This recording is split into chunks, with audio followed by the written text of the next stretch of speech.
event in the U.S. and in Tracktown. What makes it so exciting to run here?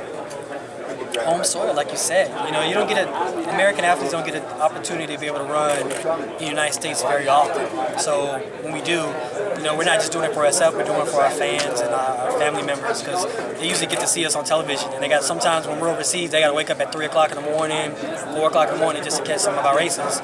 So to be able to do it here, prime time, I think is a gift for them. Excellent. And then what are you looking forward to most about tomorrow? What makes tomorrow different than all the other times? I got to protect my house. This is my house. I got to come out here and put on a good show. I love coming here to Hayward. Obviously I'm not from Oregon, but to be able to step on this track, I always feel like I'm at home. Thank you, Justin. Thank you. Just what do you think about Aries' story? Yeah. Inspiring.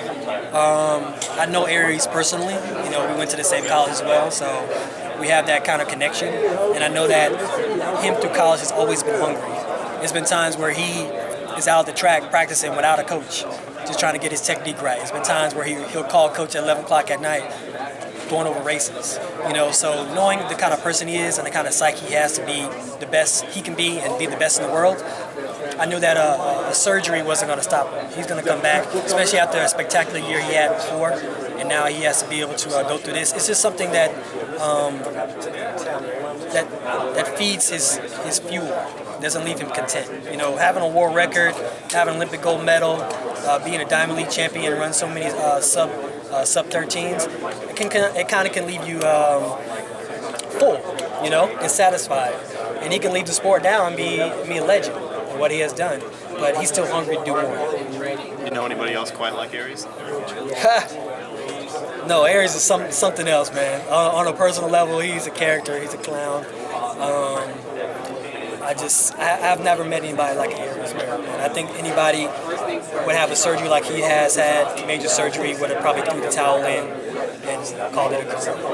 Thank you, Justin. Thank you. I like to see a lot more meets in America, and hopefully it'll grow towards that. America's the kind of place that they need some kind of excitement. Traditional stadium kind of like, for is America. Let's bring some more street races to America, like see something cutting edge. Sure. But here is the Mecca. They call it Tracktown, USA, but this is where the Mecca is. You have people come across all of the United States and other countries just to come see some of the greatest athletes in the world come here and compete. Sure. Do you think what do you think needs to change in the United States between now and the 2021 World Championships to make track and field, on that stage where everyone is, bought into that idea? It's a tradition in Europe and a lot of other countries around the world for fans to come to the stadiums and fill the stadiums up and watch track and field meets. I think that in America, you need to bring track and field to the fans. They've had a lot of pole vaulting, high jumping competitions in Times Square.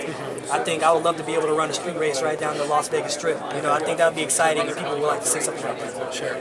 At World Indoors, there was kind of a more of a ceremonial kind of theme. Was that something that you liked, with the athlete medals and introductions, sort of the idea behind making it flashy and splashy? I think so. I think having the smoke and the mist and the neon lights, it brings excitement and makes people want to see exactly who you are. Who's coming down the tunnel next? Who's going to get on the track? Why is that their theme song?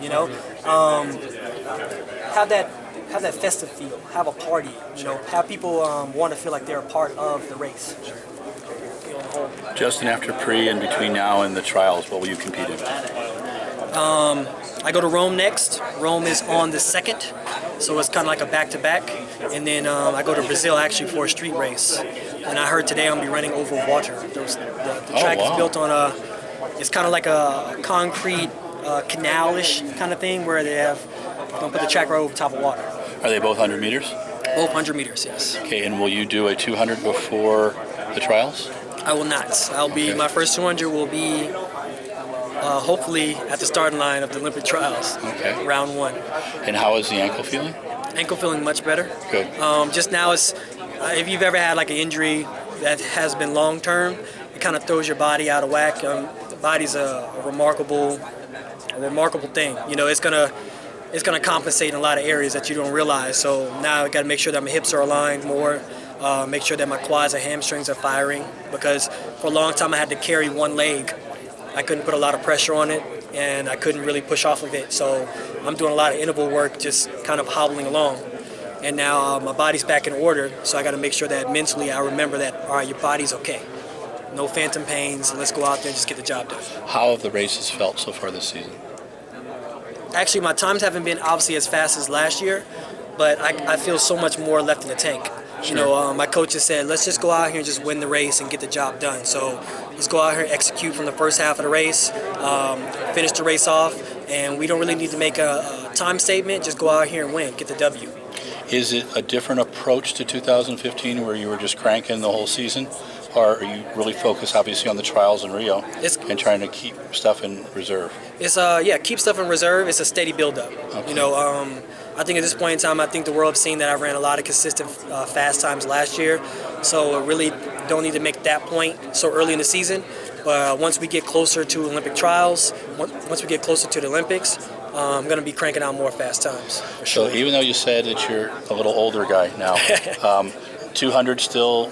Is that your favorite event, or is the 100 your favorite event, or do you have a favorite? You can't really say that one kid's more favorite than the other, right? Sure. Both of them give me two different feelings. Okay. Actually, for the 200, I feel like this open abyss, like I can run faster. Mm-hmm. You know, so that gets me excited.